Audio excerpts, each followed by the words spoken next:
지금부터 수업을 시작하도록 하겠습니다.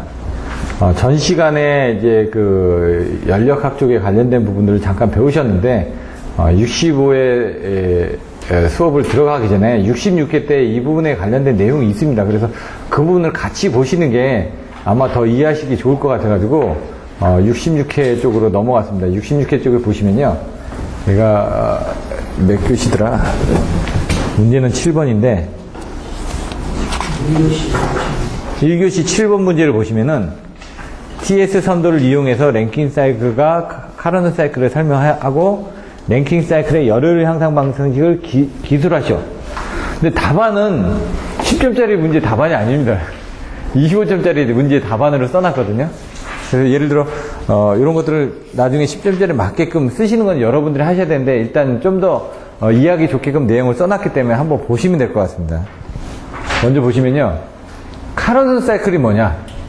고온의 열원과 저온의 열원의 온도 차에서 발생되는 열 이동에서 열을 일로 바꾸는 가장 이상적인 사이클이다. 그러니까 뭡니까? 열 낙차에서 열을 일로 바꾸는 사이클이 카르노 사이클입니다. 카르노 사이클 하면 네모만 생각하시면 돼요. 네모. 딱. 들어오고 나가고, 뭐 열 낙차에서 왔다 갔다 하는데 그 네모 부분이 어떻게 되느냐를 보는 거고요. 열역학 사이클 가운데 최고 효율을 나타낸다. 일정하니까 네모 부분에서는 어떤 그 면적이라든가 이런 것들이 최고가 되겠죠. 근데 랭킹 사이클은 이 카르노 사이클 증기 원동기에 적합하도록 개량한 것이라고 되어 있습니다. 그래서 여기 보시면 앞에서 보셨던 포화 수선, 포화 증기선, 그 곡선에다가 카르노 사이클을 딱 집어넣다 보니까, 예를 들어 이런 거죠. 앞에서 설명드린 카르노 사이클은 이렇게 네모납니다. 근데 지금 앞에서 보셨던 TS 선도에서 보시면은 이렇게 들어간다고 그랬죠? 여기가 A1, A2, A1, A2, A3면은 여기가 B1, B2, B3고 여기 C1, C2, C3다. 그럼 여기는 포화수고, 여기는 뭐였죠? 포화 다음에 포화 아닙니까? 포화수가 뭐로? 포화 증기로 바뀌고, 포화 증기가 뭐로 바뀐다고요? 과열 증기로 바뀌고요. 그래서 여기가 과열자입니다. 근데 여기다 과열 이렇게 써놨는데, 예?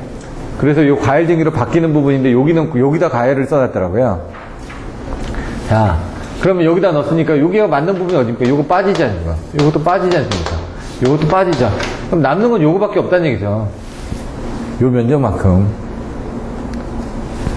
그래서 이 사이클에 맞게끔, 이 면적에 맞게끔 뭡니까? 여기를 이제 좀 더 넣는다든가 해서, 요 면적을 더 채워 넣는 거. 이런 거죠. 여기 부분을 넣는다든가 해서 요 면적을 더 채워 넣는 거. 이런 식으로 하면서 뭐 재생재열이 되고, 요건 재열이 되는 거고, 요건 재생이 되는 거고. 이따가 보시면 이제 내용들이 쉽게 이해가 되실 겁니다. 그렇게 넣는 겁니다, 지금. 그러면 여기 보시면은, 카르노 사이클 증기원동기 했다. 등온 과정을 등압 과정으로 바꾼 가장 이번적인 사이클이다. 근데 사실 제가 잘 이해는 안 됐는데, 그냥 외웠습니다. 등온 과정을 등압 과정으로 바꾼다 그랬죠. 아까 보시면 TS 선도에서 요거는 뭡니까? 절대 온도입니다. 엔트로피, 에너지입니다, 이게. 요건 그림하고 같이 비교해야 되는데, 여기 그림이 없으니까 간단하게 그리면 이렇게. 보일러가 있습니다. 보일러가 있으면 나가서 터빈을 돌립니다. 터빈 돌리고 나오면은 복수기가 있습니다. 복수기가 있고 나가면 여기 급수 펌프가 있습니다. 그리고 나가면은 보일러로 연결이 됩니다. 여기 과열기가 있고, 여기 제열기가 있고, 이렇게. 여기는 재생을 이렇게 하는 거고, 이런 식으로 이제 나중에 추가가 되는 겁니다. 이렇게. 대략적으로. 그럼 이걸 보고 보시면은, 보일러를 6번으로 했습니다. 터빈을 1번으로 했고요. 여기 보일러에서 끝났네. 여기를 1번으로 했네, 지금. 잠깐만요. 이거 맞나?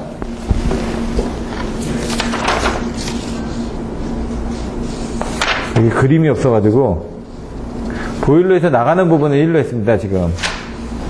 뒤에 그림이 있는데, 여기는 번호를 매칭을 안 해놔가지고, 여기를 보통 1번으로 해서 쓰시는 게 낫고, 여기서 나가는 걸 1번으로 쓰시는 경우도 있는데, 요걸 1번으로 쓰시면은, 자, 보시면 여기 보일러라고 있죠. 여기서 여기는 보일러.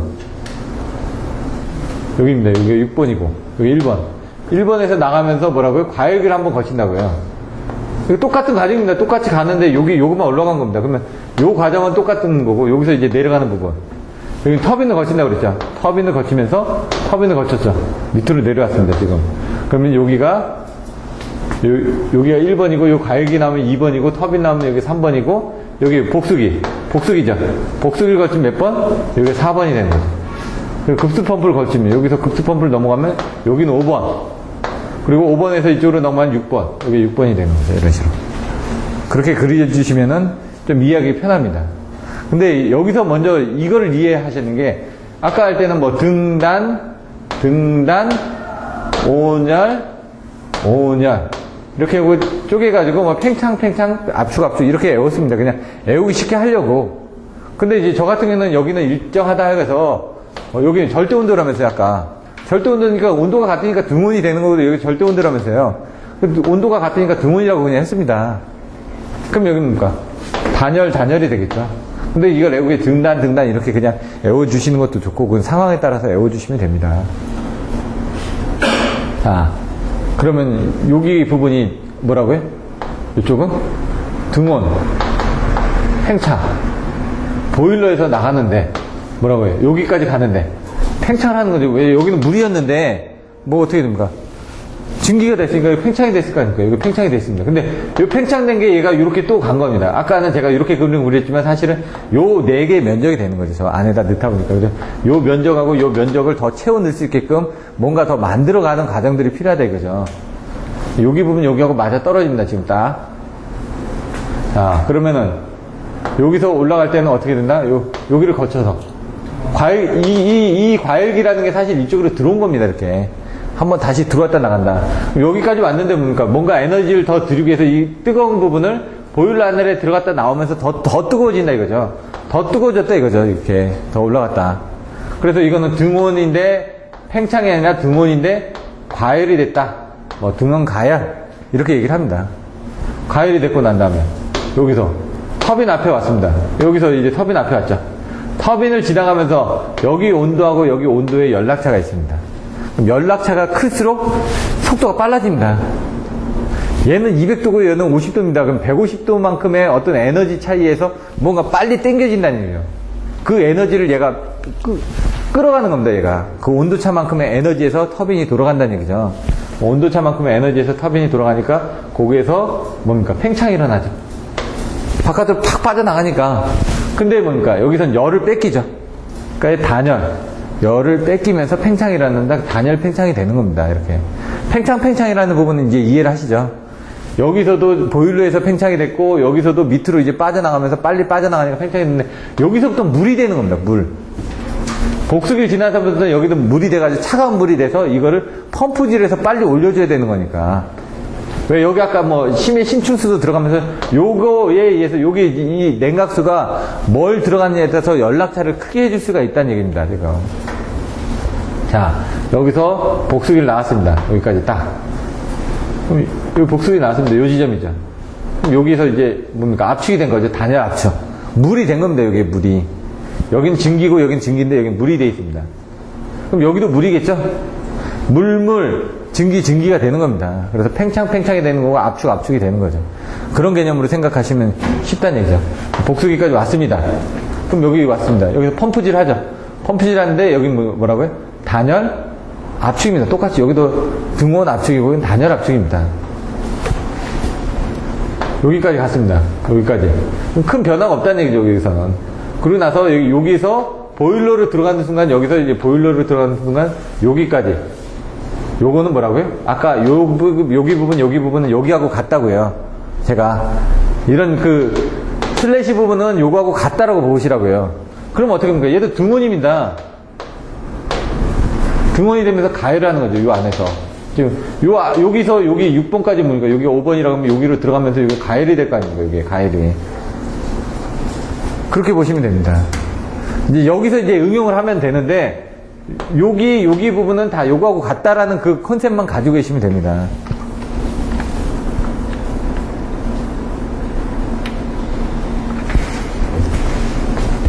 요건 뭐 랭킹 사이클 장치선도 이건 넘어가도 되고 아까 번호를 할 때 여기가 6번 여기가 1번 이렇게 이제 번호를 매칭을 해 주셔야죠. 그리고 여기가 2번 여기가 3번 여기가 3번이네. 여기가 2번이고, 여기가 1번으로 써야 되니까, 여기가 1번, 그 다음에 2번, 3번, 그 다음에 4번, 5번. 이런 식으로. 내용은. 매칭해서. 근데 이제 열혈 향상 부분에 대한 것들이 있습니다. 복수기에 사실 이제 열혈 향상 방안이라고 물어보는 25점짜리 문제가 있거든요. 그러면 어떻게 하냐면, 저는 어떻게 하냐면, 설, 개, 운, 복, 사, 연, 싸, 담복, 토, 기, 절호였습니다. 설계운으로 외우고요. 설은 복사열연이고, 개는 싸담복이고, 운은 토기조로 외웠습니다. 그냥, 일단. 이게 뭔지는 나중에 계속, 또 나옵니다. 계속. 나오는데 일단 보시면, 이게 복사열연 싸담복인데, 얘는 뒤쪽인데 좀 틀려진데 이따 뒤에 보시면 되는데, 복수기 진공도를 향상시킨다. 아까 복수기가 어디 부분이죠? 물이 냉각수가 들어가는 부분 있죠. 거기에 진공도를 향상시키면 빨리 당겨준다는 얘기죠. 물을 빨리 당겨주니까 열을 향상시켜줄 수가 있는 겁니다. 그럼 이건 설비 측면에 대한 대책, 이거는 설계 측면에 대한 대책, 이거는 운영 방법에 의한 대책.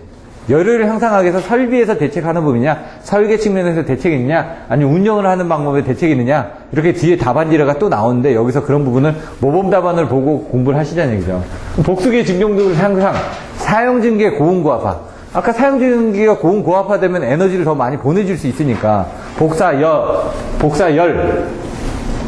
연소가스의 열효율 향상, 연소가스의 열효율 향상을 해주면은 더 되는 거고, 이거는 연료연소법의 향상, 연료연소법을 향상시키면 되는 거고, 이건 사이클 개선, 단위 용량 등계, 그다음 싸담보, 복합 사이클 채용, 이런 식으로 설계 측면에서 대한 대책이고요. 그 다음에, 손해, 소비동력 절감, 기동정지 비용 절감, 이게 뭐였더라? 저가? 저부하시, 가마운전 실시, 이런 식으로 되어 있거든요. 나중에. 그런 것들은 이제 그 내용에 가서 다시 한번 설명을 드릴 건데, 이런 식으로 외워주시면 되고요. 요거만 10점짜리를 물어보는 경우가 있습니다. 여열 회수 장치에 대해서 설명하셔. 그럼 외울 게 무조건 여열 회수 장치, 화력발전소에서 여열 회수 장치 딱 하면은 절공급이 나와야 된다고. 절공급. 무조건. 절공급.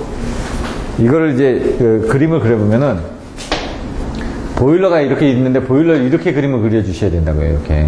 실제로 왜? 아까 보일러가 나가서 뭐라고요? 이렇게 들어와서 여기 과열기에서 이렇게 나간다고 그랬지 않습니까? 그 부분이 있기 때문에 이렇게 그림을 그려주시면 되고, 요 밑에 절탄기가 있고, 여기 공기열기가 있고, 여기 급수가열기가 있습니다. 이렇게.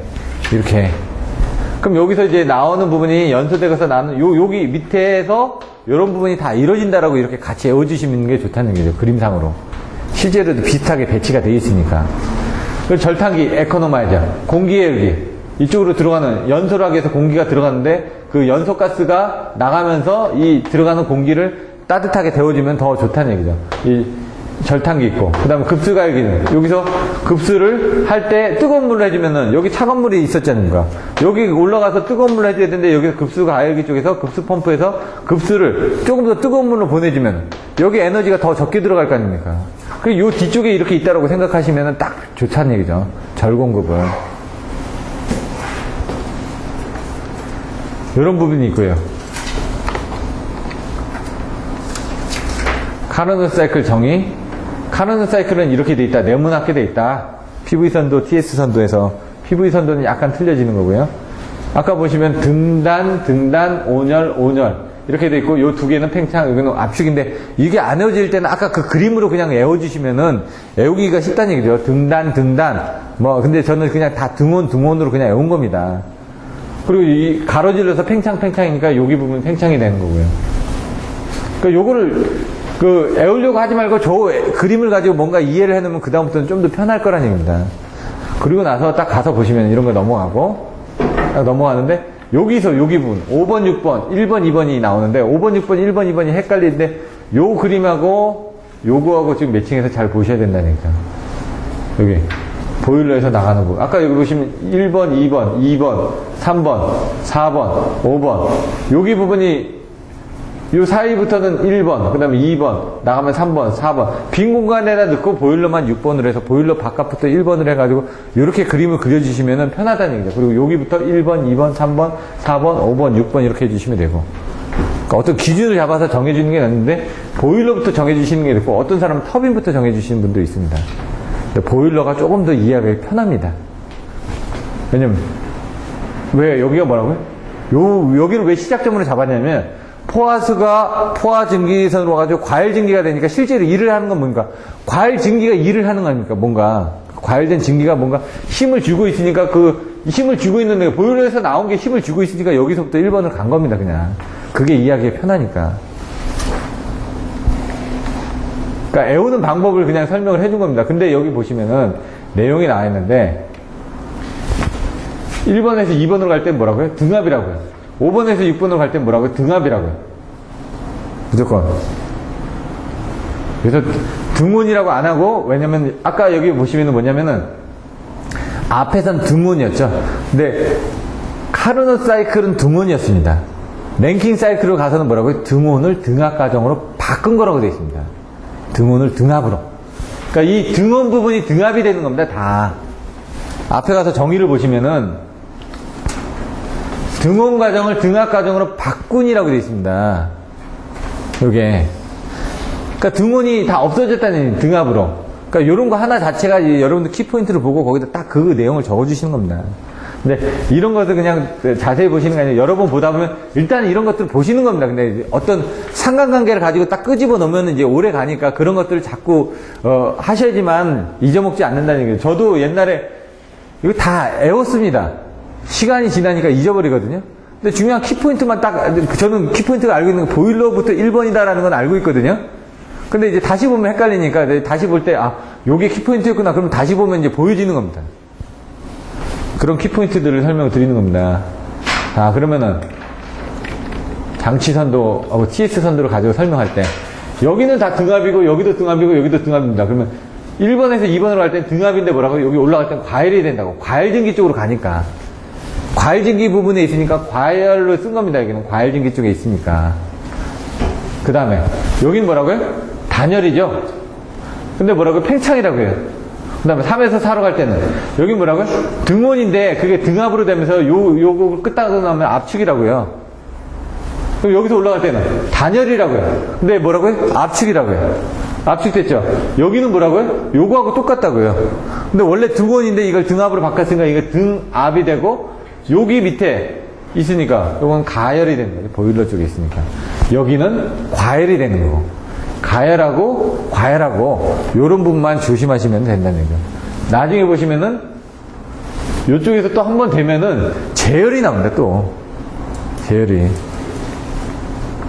그러면 아까 보셨던 뭐 그런 복잡한 부분을 안 하고 키포인트만 넘겨되면은 이거는 어렵지 않다는 얘기죠. 재생 사이클 가니까 딱 똑같은데 아까처럼 여기서 한 번 이렇게 빠졌다는 얘기죠. 이렇게. 여기서 빠졌죠? 그럼 여기서도 이렇게 빠지면 되죠? 어렵게 생각하실 필요 없습니다. 여기서 빠졌으니까 여기도 이렇게 빠졌다고 생각하시면 딱 맞아 떨어지니까. 얘는, 과열기는 여기서 이렇게 가는 거는 여기서 올라갑니다. 여기서. 왜? 1번 다음에 2번에서 한 번 더 갔으니까 여기서 한 번 더 가는 거고, 그렇게 생각하시면 되고, 요거는 밑으로 내려오는 데서 가졌으니까, 요 그림대로라면 얘도 그림이 이렇게 가면 되죠. 얘는 갔다가 다시 올라오지 않습니까? 갔다가. 그러니까 이 그림 형태가 아니니까 나중에 헷갈리시지 않게끔 그림도 똑같다고 보시면 됩니다. 얘는 이렇게 갔다가 이것도 똑같이 보시면 똑같습니다. 내용. 그냥 그런 개념으로 보시면. 단지 여기 3에서 4로 가는 부분은 예? 3에서 어떻게 됩니까? 4로 간다고 되어 있죠. 3은 여기 있는데 3은 여기 스팀 쪽에서 나가는 부분인데 예? 이런 부분이 이제 좀 헷갈리시는 거죠. 3에서 4로 가는데 3에서 4로 간다. 이런 부분. 그건 뭐냐면 중간에서 추기를 했기 때문에 그렇습니다. 실제로는 얘가 여기 3번이라고 이렇게 돼 있는데 여기서 넘어가면서 여기서 일부 빼내고 남은 증기가 이쪽으로 또 가는 거죠. 그렇게. 요 3에서 이렇게 가는 게 6의 위치로 가는 겁니다. 사실은 요렇게 점점점 가는 게 요게 요 점점점 가는 여기 부분입니다. 근데 이제 그림을 요렇게 똑같이 그리라는 얘기죠. 이렇게. 그럼 이해하기가 쉬우니까.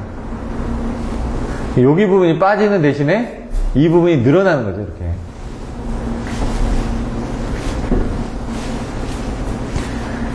자, 이렇게 보시면 되고요. 나머지는 똑같이 매기면 됩니다. 예를 들어 보시면은 6번에서 7번으로 가는 게 뭘까요? 6번에서 7번. 가열이죠? 여기는 등압 가열이죠? 여기는 등압 팽창이죠? 7번, 8번은 가열입니다. 등압 가열. 잘 보시면은. 여기도 가열이고, 여기도 가열입니다. 얘는 등압 가열이라고 돼 있고, 여기는 뭐 보일러에서 가열이라고 돼 있고, 그렇게 차이만 있는 거지, 가열은 똑같습니다. 얘는 등압이죠. 근데 뭐라고? 팽창이라고 해요. 일직선으로 돼 있는 거. 요 옆에 돼 있는 건 가열 아니면 과열이라고요. 그렇게만 알고 계시면 된다고요. 그럼 헷갈리지가 않는다고요. 그럼 요거는 3번에서 4번으로 가는 거는 3번에서 4번으로 가는 건 그냥 팽창입니다. 단열 팽창. 똑같다는 얘기죠. 왜 밑으로 내려왔으니까 그거는. 그러니까 아까 그 윗부분만 생각하시면 되고 밑에 부분은 그냥 다 동일하게 적용을 하시면은 문제가 되지 않습니다. 자, 그러고 나서 이제 제열로 가면 하나 열이 더 있죠. 여기 있죠, 여기. 이렇게 들어갔다 이렇게 나갔다고요. 그러면 뭐가 된다고요? 요 뿔이 하나 더 생긴다고요, 뿔이. 그러면 여기서도 헷갈리는 부분이 요건 뭘까요? 등압의 뭐? 등압 팽창. 그럼 여기는 1번에서 2번 가는 거고 3번하고 4번은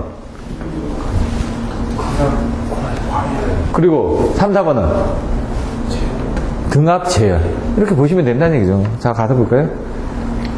1번, 2번은 등압 과열, 등압 제열 이렇게 되어 있습니다. 그리고 이제 여기 이 부분이 좀 틀려지는 게 7번, 8번은 뭘까요?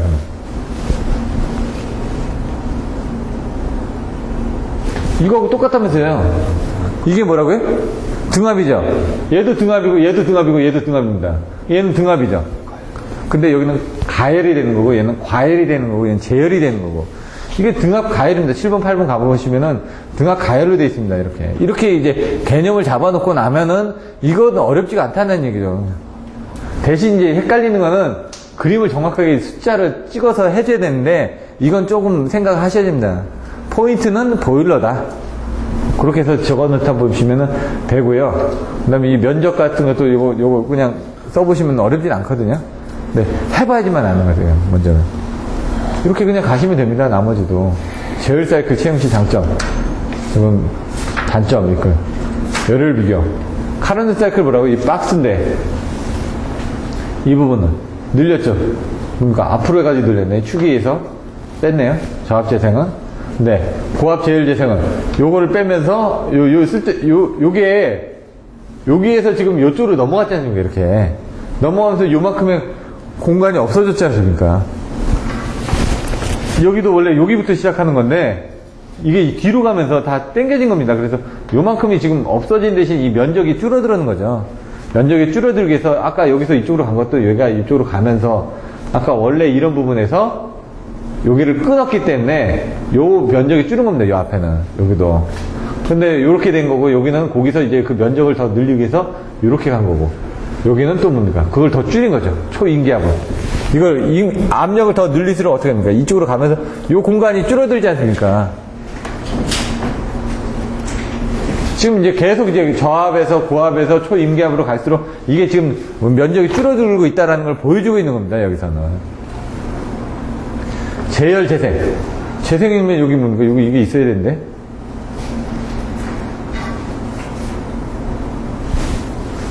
여기서 그냥 저압, 고압, 초인기압으로 해서 면적이 줄어들고 있다는 게 주안점을 준 겁니다. 여기서 내용 자체는. 그럼 과열기는 뭐라고요? 이거는 뭐 그냥 보시면 되고요. 과열기 이렇게 터빈의 열효율 향상. 과열기 여기 있죠. 사실 보일러 안에 들어 있습니다. 과열기가.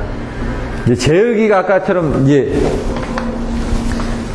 보일러를 이렇게 그림을 그릴 때 과열기가 여기 있고 제열기도 여기 있다고 보시면 됩니다. 이렇게 나가면서 이 과열기를 통해서 나가는 겁니다. 근데 나갔다가 안 되면 이제 다시 들어갔다 나가니까 여기 밑에가 제열기가 있는 거고, 그 다음에 과제 절 공급으로 외우시면 됩니다. 과제 절 공급. 이렇게 외워주시면 됩니다. 딱. 그래서 제가 그 전에 뭐 과제 절 공급 막 얘기했던 게 그런 순서로 외워주시면, 여러분 보일러는 이거라고요. 보일러는 네모나게 그리지 않습니까? 보일러에서 나가는 거 뭐라고요? 과일기에서 터빈 나갔다가, 복수기 나갔다가, 그 다음 급수 펌프 나갔다가, 그 다음에 올라가는 거죠. 요거는 뭡니까? 밑에 있는 거고요. 여열 회수 장치고. 근데 여기 이게 들어가면 뭡니까? 제열기 하나 들어가는 거고. 그 다음에 여기서 이쪽으로 내려가는 거 하나 들어가는 거고. 그거밖에 더 있습니까? 그래서 이 그림을 그렇게 그려서 외워두시면은 나중에 이해하기가 좋습니다. 처음에 저도 이게 이해가 안 됐는데 나중에 딱 보일러 그려놓고 과제 절근것만 딱 외웠습니다. 그리고 나서 요 그림만 하나 가지고 있으니까 이 그림하고 아까 그 보일러 그림하고 매칭이 되면서 이 화력발전 쪽은 어느 정도 정리가 되는 겁니다. 이런 식으로 이제 화력도 사실 어렵습니다. 이렇게 정리하기 전까지는 이해가 안 되니까, 봐도 안 되니까 이런 식으로 정리해서 놔두시고 잊어버리자는 얘기죠.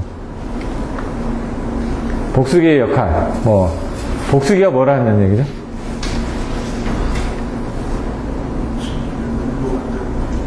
증기를 물로 만드는 기기라고 했죠. 근데 연락차를 이용하는 거죠, 사실은. 냉각을 시켜가지고 증기를 물로 만들 때 빨리 얼마나 많은 연락차를 이용해서 힘을 뺐느냐는 얘기죠. 보통은 이제 분사복수기, 그 다음에 증발복수기, 표면복수기 이렇게 되어 있습니다. 이런 것 좀 보시면 되고요. 이런 식으로 표면복수기, 증발복수기, 분사복수기. 이게 증기를 할 때 냉각수하고 복수가 바깥으로 나가게끔 됐고, 요거 보통은 요런 식으로 요거나 이런 식으로 많이 쓰는 것 같은데. 냉각수, 복수. 이거였네. 지금 동영상을 보긴 봤는데 저도 어떤 건지 잘 몰라가지고. 아까처럼 이렇게 그림을 그릴 때 이게 보일러를 있고, 과열기 있고, 절탄기 있고, 공기열기 있고, 그런데 저는 그냥 과제 절공급으로 그냥 그렇게 외웠습니다. 그거를 제 나름대로. 그게 외우기가 쉬우니까. 여열 회수 장치에 과열기, 제열기도 들어가는 겁니다, 사실은. 어떻게 보면은. 근데 그게 보일러 안에 있기 때문에 여열 회수 장치로 안 들어가는 거죠. 밖에 있는, 여열 회수 장치라는 건 밖에 있는 겁니까, 여열을. 근데 보일러 안에서 그 여열을 다시 또 쓰기 위해서 안에다 넣어놓은 거기 때문에 거기서 더 효율을 높게 해서 보일러에서 과열기를 통해가지고 거기서 조금 더 온도를 올려줘서 바깥으로 나가고 그 바깥으로 터빈을 한번 돌리고 남은 다음에 힘이 떨어졌을 거 아닙니까? 그럼 그걸 다시 제열기 쪽으로 들어서 힘을 보충한 데가 가서 다시 저속 터빈을, 처음에 고속 터빈 돌리고 나면 힘이 떨어졌을 텐데, 압력은 비슷하고요. 온도만 떨어져 있습니다. 그럼 온도를 급격하게 올려가지고 다시 이제 중속이나 저속 쪽으로 보낸다는 얘기죠. 그러면은, 거기서 연락차가, 왜? 연락차가 중요하니까, 나중에. 이 온도하고 그 연락차에서 힘이 나중에 한 번 더 밀어주니까, 처음에 고속 터빈은 돌려줬습니다. 그 뒤로 빠지면 연락차가 떨어졌을 거 아닙니까? 근데 그걸 제열기를 통해서 다시 열을 올려주면서 저속 터빈으로 가게 되면 연락차가 크니까 앞에서 한번 돌려줬죠? 뒤에서 저속으로 갔을 때 저속의 온도가 올라가다 보니까 뒤에 복수기하고 연락차가 많이 생기니까 더 빨리 당겨주겠죠? 그러니까 두 번 밀어주는 거죠.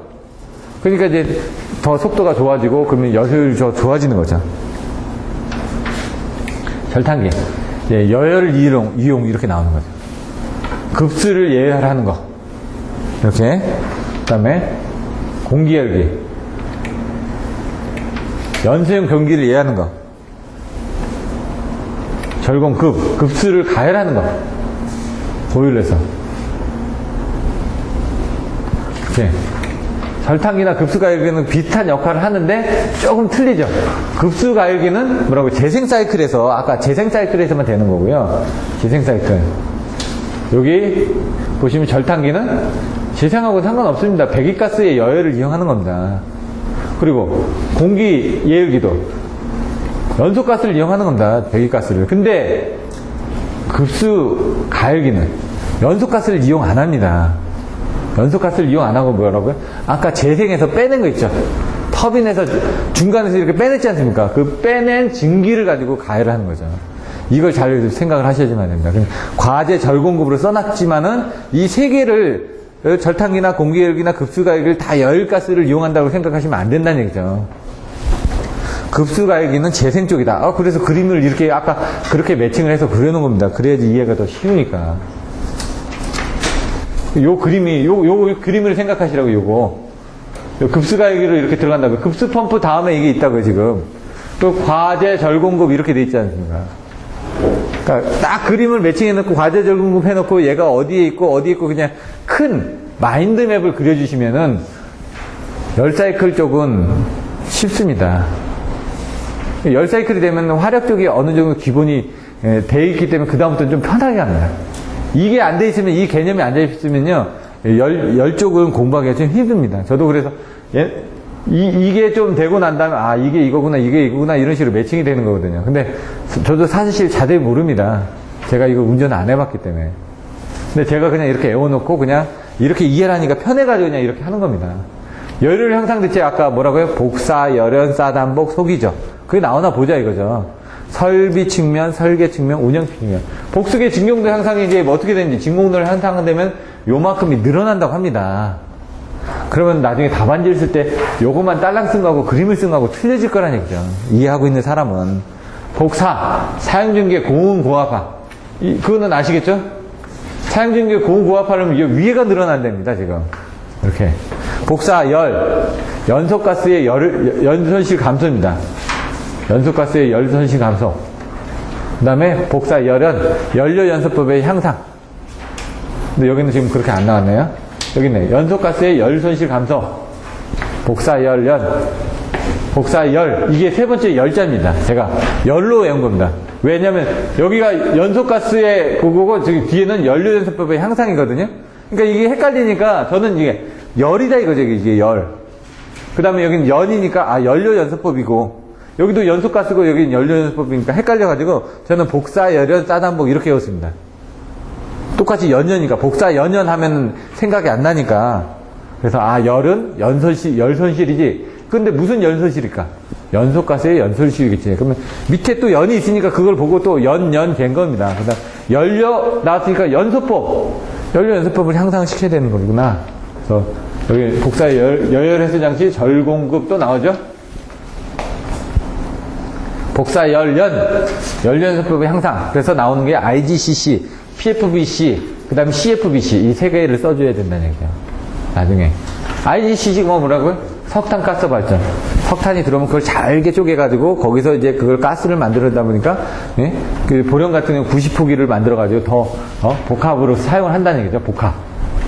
복합이 왜냐면 하나 있는데 옆에 또 써가지고 더 효율을 높이기 위한 게 복합이라는 얘기입니다. 지금 PFVC는 가압 유동층입니다. 근데 얘의 단점은 크기를 크게 만들 수가 없습니다.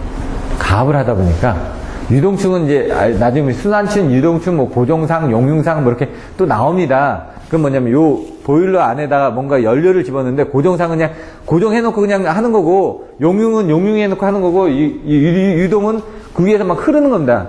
뭐 이렇게 움직이게끔 해가지고 거기서 뗀다는 얘기인데 그 사실은 이 PFBC는 제가 일을 해봐서 저는 기억을 하는 겁니다. PFBC를 갔더니 석회를 넣더라고요. 석회를 그 안에다. 왜 그러냐 그랬더니 석회를 넣으면은 거기서 이제 황산 같은 걸 흡수를 한다 그러더라고요. 그러면 보일러 맨 밑에 이렇게 그 밑에 깔립니다. 그럼 그걸 빼가지고 다시 또 쓰는 겁니다. 그래서 석회가루를 넣고 그 다음에 이제 FD 팬을 통해 가지고 밑에서 공기를 불어넣습니다. 그리고 파이어레이 해가지고 한 10층 정도 되더라고요. 갔더니 보일러 높이가 10층입니다. 높이가. 그 밑에서 FD 팬으로 넣으면은 여기서 불 타가지고 이렇게 올라오고 그 다음에 중간에 빠져나가는 건 ID 팬으로 빼주는 거고요. 그리고 중간에다가 연료를 집어넣더라고요. 근데 처음에는 그 미세먼지를 해가지고 잘라가지고 이렇게 넣어놓는데 이게 불이 안 붙으니까 처음엔 중유를 넣습니다. 중유를 넣어가지고 불을 어느 정도 온도를 올린 다음에 붙고 나면 그다음부터 넣어도 되게끔 이렇게 되어 있었고요. 그 다음에 이제 뭐 그런 것들. 나머지는 비슷합니다. 다 똑같으니까. CFBC는 가압을 하지 않고 그냥 순환만 시키는 거죠. 이런 장점. 그런 것들은 나중에 또 PFBC하고 CFBC를 설명하라 이런 내용들이 또 있으니까 그건 또 보시면 됩니다. 자, 그러면은 또 앞쪽으로 돌아가서 왜냐면 같이 봐두셔야지 이게 좀 오래 가기 때문에 단거리 성질에서 이게 뭘 물어본다고요? 페란치 현상. 페란치 현상하고 발전기 자개자 현상은 제가 여러분들한테 지겹게 얘기를 했었거든요. 5-8 송전선 충전에 의한 장애. 무슨 장애냐? 페란트 현상이 뭐냐? 그럼 뭡니까? 여기 나온 것처럼 써야죠, 바로. 장거리 송전솔로가 나와야 된다는 얘기죠. 거기서 심야 경부하시나 무부하시가 나와야 되고요. 그때 뭡니까? 수전단 전압이 올라간다 이거죠. 왜? 전압 강화에서 분명히 송전단 전압이 높고 수전단 전압이 낮아야 되는데 얘는 장거리 송전솔로에서 심야 경부하시나 무부하시에 수전단 전압이 올라간다 이거. 왜? 진상 성분 때문에 Q가 용량성이 돼가지고 전압이 올라가더라고요. 그래서 이거를 일반적인 중부하시 선로에서는 이렇게 떨어진다. 전압 강화가. 여기가 송전단 전압이고 여기가 수전단 전압인데 이게 지상전류가 흐를 때 이렇게 되는데 이게 진상전류가 흐르게 되면은 여기도 진상전류가 되니까 그렇게 해도 어떻게 보면 진상 부린다고 그러죠 저희가. 진상전류가 되니까 진상을 부리니까 뭔가 귀찮아지는 거죠. 뭔가 안 좋아지는 게 생기는 거죠. 그렇게 생각하셔도 됩니다. 그래서 요거하고 각은 똑같습니다. 다. 여기하고 각은 똑같습니다. 다. 위상각이 똑같으니까. 그렇게 그림을 그려 나가는 겁니다. 그리고 이거는 왜? 장거리 송전솔로니까 RLCG를 다 그림을 그려놓은 거고요. 장거리. 왜? 심야 경부하시에 나타난다면서요. 중부하시에는 RLCG를 그려놨더니 있지만 얘는 중부하죠. 얘는 중부하가 아니라 경부하 또는 무부하. 심야 경부하 또는 무부하. 그래서 여기서는 사실 RLGC를 안 써도 되는데 그냥 선로 구성상 그냥 같이 그림을 그려놓은 거죠. 똑같이. RL만의 회로가 되는 경우가 많죠. 여기서는. 근데 이제 경부와 무부와 이렇게 되는데 어차피 장거리 선로거든요. 선로 자체는 장거리입니다. 중거리 이상의 선로인데 부하만 안 걸렸다, 조금 걸렸다 그 차이니까 이거를 선로 정수는 바뀌는 게 없기 때문에 똑같이 쓴 겁니다. 근데 여러분들이 나중에 가서 이거 아니라고 또 반대로 그리시는 분들이 있을까봐. 선로 정수는 변하지가 않습니다. 선로는 똑같은데 뭐라고요? 부하만 중부하가 걸렸냐? 아니면 경부하가 걸렸냐? 아니면 무부하가 걸렸냐? 이 차이입니다. 근데 이 경부하를 단거리로 생각을 해가지고 그림을 그리시는 분들이 있습니다. 또 이게 적게 걸렸으니까 이게 지금 단거리야 이렇게. 그렇게 하시면 안 되고 얘 키포인트가 뭐라고요? 장거리 송전 선로에서 심야 무부하시나 경부하시에 그러니까 장거리 송전솔로에 RLCG 다 들어가는 겁니다. 다시 중부하일 때는 지상부하가 걸려서 되는 거고 심야 경부하시나 무부하시에는 진상전류가 흘러가지고 이렇게 된다는 얘기죠. 그 컨셉을 정확하게 이해하시라고요. 그림 그릴 때도 이 부분을 정확하게 이해하고 있어야지만 그림이 그려지니까. 나머지는 보시면 되고 이제 4단자 정수하고 요것도 따로 물어보는 문제가 있었습니다. 한상단 충전용량을 설명하시고 이거 10점짜리로도 나왔습니다. 요거 약간 변환해가지고 또 25점짜리로 나왔었고. 알고 보면 별거 아닌 거 아닙니까, 이거 지금. 요거 더해가지고 그냥 그 위아래 나눠준 겁니다. P를, 충전 용량이니까 뭡니까? P 아닙니까, P. P 값을 구하려면 어떻게 합니까? P는 VI니까 VI 부분을 넣으면은 ESG 하성분의 AC다 이거죠. 여기 부분을. 요거 나눠서 ES하고 IGS를 이쪽으로 넣으니까 요거 곱해가지고 이게 나온 겁니다, 지금.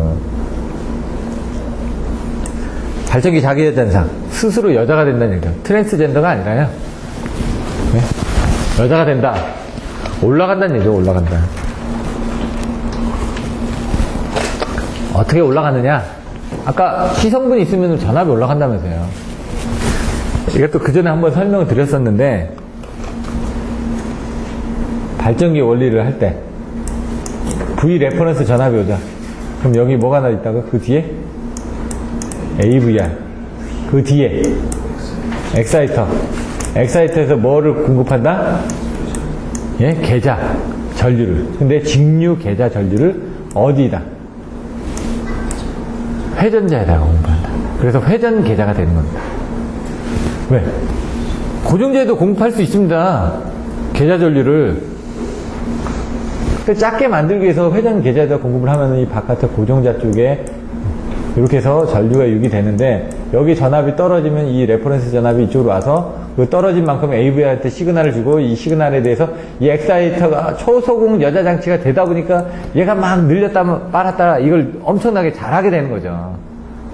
왜? 여기서 들어오는 전기 조속기 이에 대한 특성들은 안 늘어나는데 이 소공 여자 장치 이 여자 장치가 워낙 특성이 좋아지다 보니까 이게 막 늘렸다 하면서 부재되는 현상이 생기니까 그래서 뭘 한다? 여기다가 PSS를 달아둔다. 요 개념을 가지고 계셔야지만 된다는 얘기예요. 그래서 여기 부분이 내가 이 계좌전류를 줘야지 이쪽으로 나오는데, 전압이.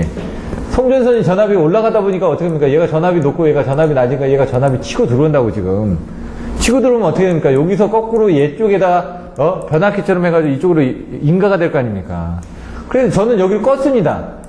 꺼서 안 올라갔는데 얘가 거꾸로 치고 들어와서 얘가 전압이 인가돼가 얘가 스스로 여자 되는 게 그래 스스로 자자에다가 자기 자 해가지고 자기 여자가 된 겁니다 지금. 자기가 스스로 여자가 된다. 그래서 나는 꺼놨는데 얘가 자꾸 막 발전을 해가지고 막 뭔가 전압이 올라가니까 위험하죠. 꺼놨는데 얘가 올라간다는 건 뭔가 위험한 겁니다. 얘가 막 움직이니까. 그래서 발전기 전압이 이상 상승한다 이거죠. 그래서 그걸 자세히 보니까 이제 발전기 사실 이제 그 전기자 반작용에 의해서 그게 되는 겁니다. 나중에 가서 보시면 아까 여기가 고정자고 여기가 회전자라면서요. 90도 진상에 들어오게 되면 여기 진상 전류가 이쪽에 들어오는 거 여기 발전기 쪽엔 자석이 남아 있으니까 발전기 자석하고 관계해서 이쪽으로 움직이게 되다 이거죠. 자석이 합쳐지면서.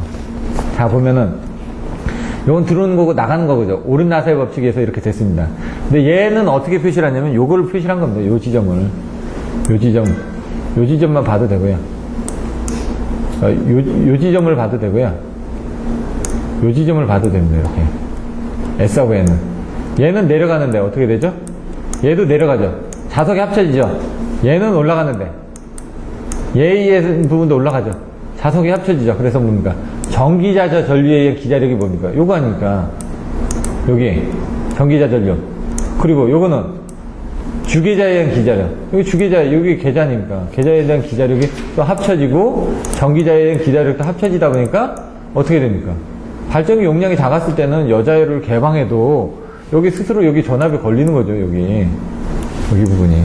그 얘기입니다.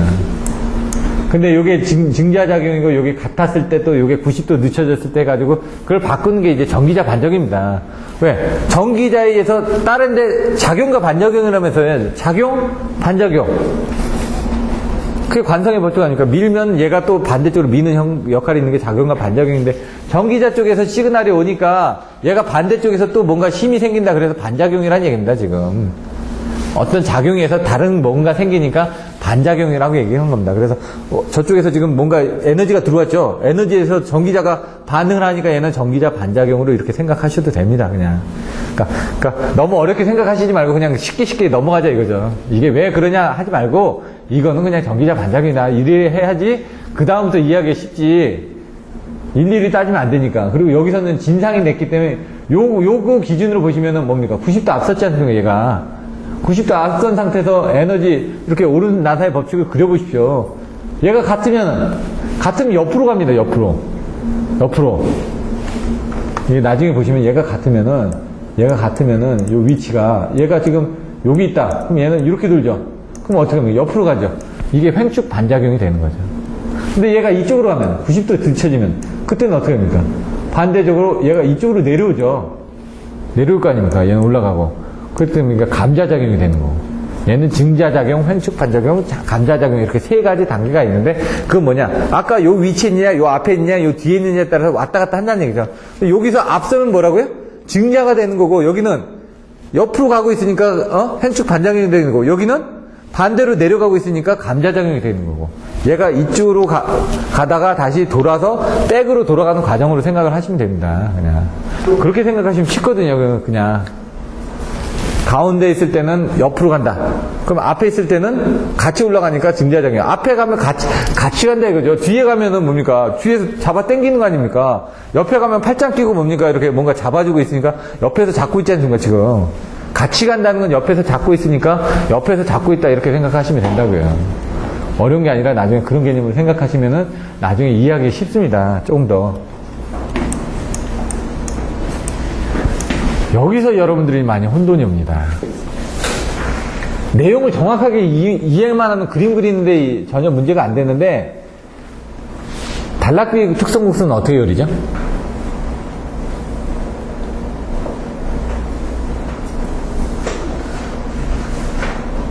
여기서 주의하셔야 될 게 단락비의 특성곡선하고 자꾸 혼돈이 있기 때문에 그렇습니다. 단락비에서는 어떻게 되죠? 저도 헷갈리는데.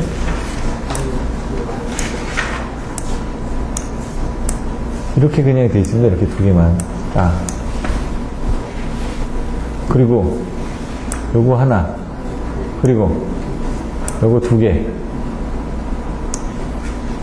자꾸 헷갈리니까 여러분이 혼동되지만 얘는 뭐죠? IF2 다시.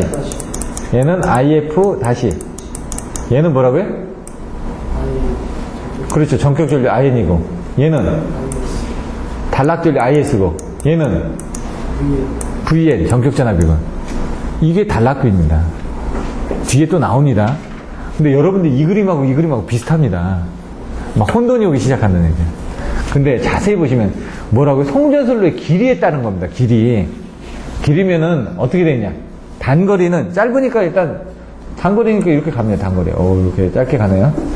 장거리 길게 갑니다. 이렇게 길게 갑니다. 이렇게 딱 그려놓고 그 다음에 여자가 없을 때, 그 다음에 뭔가 여자가 있을 때 자여자 이렇게 보시면은 이렇게 무여자니까 처음부터 시작하는 거겠죠. 이렇게 아무것도 없이 이렇게 해서 올라간다는 얘기죠. 이것처럼 자여자 뭔가 있습니다. 잔류자석에 이렇게 간다는 얘기죠. 어려운 게 없습니다. 단거리, 장거리, 그리고 무여자, 자여자만 보면 된다고. 이게 지금 장거리 송전선로에서 자기여자 현상이 생긴다면서요. 그렇게 생각하시면 되는데 자꾸 혼돈이 오시니까 정확하게 하셔야 된다, 이거. 저도 많이 헷갈렸기 때문에. 그럼 자, 보시면은 여기서 송전선로의 길이에 따른 발전기 전압 상승인데 단거리 송전선로는 전압이 안 올라간다고. 왜? 단거리 송전선로에서는 여기 보시면은 얘하고 단거리 송전선로가 이 무여자하고 만날 일이 있습니까? 못 만나죠. 그러니까 전압이 아예 없습니다. 무여자 시에는. 뭔가 잔류 자석이 생겼을 때 전압이 생기는데 그 전압은 아주 작더라. 이 얘기입니다. 근데 장거리 송전선로는 가다가 보면은 어떻게 무여자일 때 여기 만나죠. 장거리 송전선로는 무여자일 때도 전압이 있습니다. 좀 높습니다. 근데 장거리 송전선로의 자여자일 때는 여기 딱 가서 만나니까 장거리 송전선로 뭔가 자기여자 현상이 생기면 전압이 높아지더라.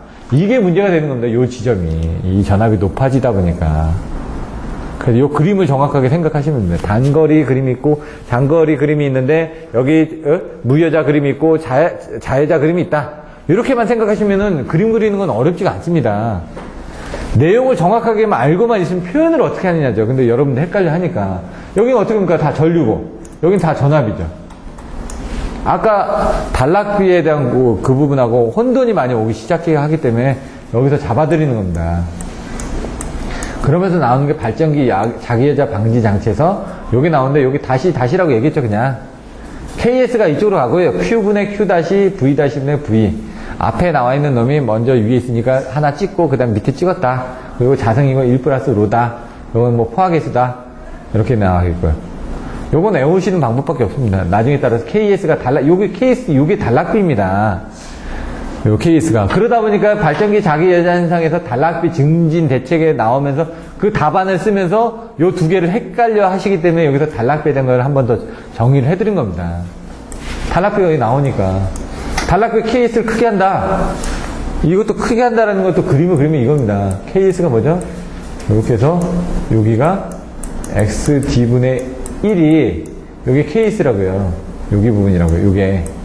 원점은 여기고요. 이렇게. 뭐 2분의 1에 뭐 이렇게 해가지고 또 나오죠. 나중에. 여기가 이렇게 돼 있고 이렇게 돼 있는데 여기가 뭐 95%, 여기가 뭐 85% 정도 역률해서 가능하더라.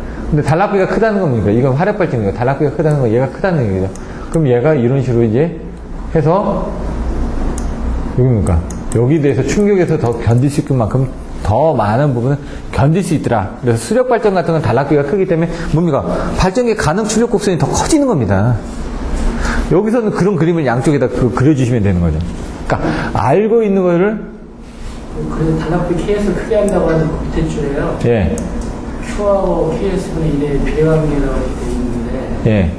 이게 반비례관계냐 글자 단수 모양이 잘 이해를 갖다 어디 비례하려고 그랬죠? KS를 크게 하면 Q를 크게 하면 이건 잘못됐죠?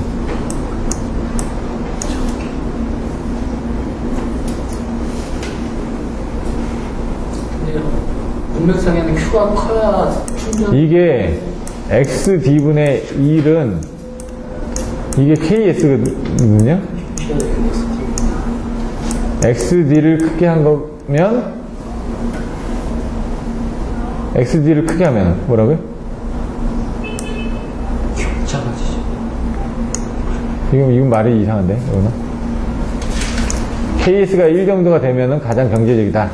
2 이상 크게 되면은 발전기가 대형으로 돼서 된다. 단락비 같은 게 보통 그 화력 발전은 몇이죠? 0.6에서 0.8. 그 수력 발전은 1.0에서 뭐 1.2. 뭐 원자력은 0.4에서 뭐 0.5 이런 식으로 이게 좀 틀려진다고요. 예를 들어 그런 식으로도 외워주시라고 얘기를 했습니다. 단락비 케이스를 큰 건데 요거는 한번 봐야 되겠는데 이거는 뭐 뭔가 틀린 것 같은데. 요게 KS고 이게 XD분의 1이거든요. 사실은 XD를 크게 하면 KS 요거는 좀 모르겠습니다. 이거는 한번 확인해 봐야지. 말은 안 맞거든요. 수전단에 병렬 리액터를 접속한다. 여기 병콘 주단위로 외웠었나요? 단병 주동위로 외웠었죠. 단병. 단락비를 크게 한다. 단병. 병렬 리액터를 선사한 단병 주파수를 저하여 충전한다. 동기 부분을 한다. 뭐 리액터를 한다. 단병. 단병에서 발전기를 병렬 운전한다. 했고 마지막에 리가 병렬 리액터를 접속한다. 이렇게 했습니다. 단병 주동기, 발전 용량 크게 한다. 발전기 자기여자 방지 대책에서 단병 주동기를 외웠습니다. 이런 것들은. 나중에 이렇게 이거 키워드 가지고 나중에 또 설명 또 드릴 겁니다. 그때 되면은, 발전기 자기여자 현상 대책, 단병 주동리, 이렇게 나와주시면 되고, 단병 주동리가 뭐지? 단락비를, 크게 한다. 단락비를 크게 하면 어떻게 되지? 그림을 그려가지고 설명해주고. 발전기 병렬 운전하면 되면 어떻게 된다고? Q 성분을 공급해주니까 되는 거고. 주파수를 저하해서 충전하면 주파수가 저하게 되면 저쪽에서 땡겨준다고요. 뭔가. 받아버리니까, 문제가 없다고요. 동이 뭐죠? 동기조상기를 설치하는 거. 리는 병렬 리액터를 해가지고 C 성분을 없애주는 부분이었죠. 이런 식으로 보시는 겁니다. 근데 여기서 이제 키포인트들을 봐줘야 된다는 얘기죠. 너무 자세하게 설명드리다 보니까 빨리빨리 넘어가려고 했는데, 전력 품질. 많이 나온다고요. 아까도 오전에 설명드렸죠. 신기술에 뭐 새로운 부분이 나왔는데, 사실 전력 품질 쪽에서도 문제가 많이 나오고 있습니다. 스마트 그리드니, HVDC니, 이런 쪽으로 해서, 신기술을 해가지고, 송배전 기술 용어 설립에 배전하고 많은 내용이 추가가 됐습니다. 근데 전력 품질이 옛날엔 고주파 쪽에 대해서 많이 나왔다면 지금 플리커 쪽으로 좀 넘어가면서 세그스엘 쪽, 전압강화라든가 이런 쪽도 문제가 계속 나오고 있더라. 그렇게 보시면 될 것 같고요. 전력 품질의 정의가 있습니다. 나중에 보시면은. 그것들을 그림을 해가지고 전체적으로 보여주는 게 있으니까 보시면 되고요. 플리커 부분이 많이 나오더라. 플리커는 깜빡임입니다. 깜빡임. 그래서 가장 많이 나오는 용어가 이제 델타 V10입니다. 한전에서 쓰고 있는, 물론 IEE에서 쓰고 있는 용어는 틀린데, 이 델타 V10은 뭐냐? 10번 이상 깜빡이게 되면은 눈이 피로감을 느끼게 된다는 얘기죠. 왜냐면 여러분들이 영화 보시는 거는요, 보통 한 30프레임, 1초에 30프레임의 그림이 지나가면 움직이는 걸로 느껴집니다. 근데 그게 10번 정도만 넘게 지나가면은 아주 괜히 거슬린다 이거죠, 눈에. 깜빡깜빡 아예 많이 해버리면 우리는 그게 계속 깜빡깜빡 하고 있기 때문에 못 느끼는데, 이게 10번에서 30번 사이 때 이렇게 움직이게 되면은 되게 거슬린다는 얘기죠. 뭔가 시간도 개수라고 저희가 얘기했는데 그게 이제 와닿는 거죠. 그래서 대부분은 이제 이제 제철, 아변 압출, 제강 쪽에서 단락 현상을 이용하다 보니까 그런 부분이 생기고, 아니면 대용량 모터가 기동을 할 때 갑자기 자기 전격줄이 한 10배 정도의 전격줄, 기동줄을 끌고 가지 않습니까? 얘가 워낙 힘이 좋은 놈이 움직이니까 이런 전등 같은 건 힘을 뺏겨버리는 겁니다. 이거 똑같은 거, 대통령 한번 딱 지나가니까 차 막히는 거하고 똑같이 다 막아버리니까, 예? 못 지나가는 거 아닙니까? 그때는 차 밀리는 거하고 똑같이 힘을 못 쓰는 거죠. 얘도 지금 큰 힘이 갑자기 딱 지나가 버리니까 다른 쪽에서는 전류를 못 받고 있으니까 얘가 깜빡깜빡 거리는 거죠. 왔다 갔다 왔다 갔다. 순시 전압강은 순간적으로 생기는 거. 순간적으로 이렇게 생기는 거. 순간 정전은 아예 꺼진 거고요. 순간 전압 강화는 이건 순시로 했죠. 순간 정전은 순간적으로 꺼졌다가 다시 재표로 되는 거고, 그때 이 역선로에서는 순시 전압 강화가 일어나더라. 한쪽이 꺼졌기 때문에 이 에너지가 이쪽에 전달이 되다가 다시 들어오면서 뭔가 이게 떨어지기 전에, 왜냐면 거리가 있으니까 얘가 영향을 미치기 전에 다시 복귀가 되니까 빨리 돌아가더라 이겁니다. 개념으로는. 리클로저 2F2D라고 되어 있죠. 두 번은 빠르게, 두 번은 느리게. RSL, 리클로저 섹셔널라이즈 라인 피주. 그 밑에 또 뭐가 있다고요? 예? ASS가 있고, 또 여러 가지 이번에 나왔던 거, 내용들이 나온다는 얘기죠. 그래서 보통은 RSL 쪽으로 해가지고 리클로저 섹셔널라이즈 라인 피주 쪽을 많이 물어봅니다. 보육조 쪽으로. 그나마 FAS 같은 경우는 잘 안 물어봤었는데, FAS나 ASS 같은 건 잘 안 물어봤었는데, 그런 것들도 이제 물어봤더라 이거죠. 그래서 그런 것들도 참조를 하셔야지만 됩니다. 고조파는 뭐냐? 기본파의 배수조파다. 근데 기본파의 배수조파인데 정수 배수조파다 이거죠. 그러면 이건 기본파의 배수조파니까 딱딱 떨어진다는 거죠. 69%가 1은 기본파입니다. 60Hz. 60 곱하기 2, 120Hz는 2고조파입니다. 짝수고조파. 기수조파, 우수조파 이렇게 나눠져 있는데, 예? 근데 3.5는 60Hz의 3.5는 뭐라고요? 인터하모닉이라고 합니다. 인터하모닉. 인터는 뭐뭐 사이란 얘기입니다. 인터셉터 한다는 거 그러죠? 중간에서 가로차는 게 인터셉터입니다. 인터가 사이란 얘기입니다. 그래서 3.5, 뭐 4.7, 뭐 이런 그 고조파가 있습니다. 이런 것들은 이제 계산하기 힘들죠. 그래서 이거 인터하모닉이라고 해서 별도로 또 나오는 경우도 있습니다. 나중에 한번 보시면 되고요. 고조파도 딱 봤을 때 이렇게 본 겁니다. 아, 한전 쪽에서 공급하는 놈. 그러면 공급자 쪽, 수용가 쪽으로 되어 있는데 공급자 측에 대한 영향은 좀 덜합니다. 그럼 공급자 측에서 발생할 수 있는 게 뭐가 있겠냐, 그죠? 발전기하고 변압기하고 뭐 송전선 쪽에 있겠죠. 공급자 측은. 그러면 그 송전소를 통해서 배전용 변전소로 오면 그 배전용 변전소 2차 측에 수용가 측에 대한 원인이 크다는 얘기죠. 근데 여기서는 그거를 공급차 측에 대한 원인도 봤는데, 그럼 발전기 쪽에 뭐가 있겠냐 그랬더니 발전기는 슬롯 하모닉이 있을 거고, 송전슬롯 쪽은 코로나 같은 게 있을 거고, 변전소 쪽에는 여자전류에서 상고조파가 발생하거나 이런 것들이 있을 텐데, 이런 영향은 미비하더라. 미비한데, 이런 슬롯 하모닉 같은 건 아주 작기 때문에 문제가 안 되는데, 혹시라도 송전슬롯 같은 경우는 코로나 등이 일어나다 보면은 이런 뭐 유도장애라든가 절연 파괴라든가 이런 것들이 생길 수는 있더라. 여자전류에 대한 것들도 변압기가 과열되는 부분은 생길 수가 있더라. 근데 이게 델타 결선 내만 순환을 하기 때문에 문제는 되진 않는다. 이렇게 나왔고요. 그럼 대부분이 수용가 측에서 변환장치, 정류기, 아크로 이런 부분 때문에 문제가 생기더라. 그래서 여러분들이 여기에 대한 대책을 어떻게 하는지, 수동 필터를 쓴다든가 능동 필터를 쓴다든가, 수능 별리 P델타로 외우라고 그랬죠. 수동 필터, 능동 필터, 변환장치 다펄사, 별리, 리액터 설치, 뭐 별리 PWM 방식, 델타 결선 사용 이런 식으로 해가지고 수능 별리 P델타로 해가지고 고조파직에 대한 대책도 바로바로 써주실 수 있게끔 해줘야 된다. 전력계통에서 신뢰도의 정의. 신뢰도는 여기 보셨던 것처럼 뭐 그냥 보시면 됩니다. 그냥 뭐 그 전에 몇 번 얘기를 했는데 그렇게 딱 설명드리기가 좀 애매한 부분입니다. 신뢰도라는 건 결국 정전이 안 되고 얼마나 유지를 할 수 있느냐 그 얘기입니다.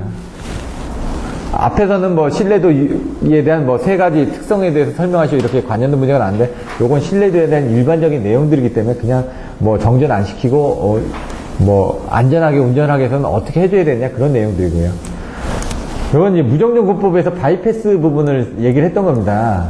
그래서 이건 그림을 그려주신다든가 활선 상태에서 바이패스라든가 사선 상태에서 바이패스가 있는데, 그 중에서 얘는 무정전공법에서 어느 부분에 해당을 한다. 이건 활선 상태죠. 사선 상태가 아니라 활선 상태에서 바이패스를 해가지고 돌려준다 이거죠, 임시로. 예. 그래서 이런 그림들 같은 거 해주고 케이블하고 드럼 있고 뭐 이렇게 보시면 됩니다. 타겟이 전압반 정도는 잠깐 쉬었다가 설명하도록 하겠습니다.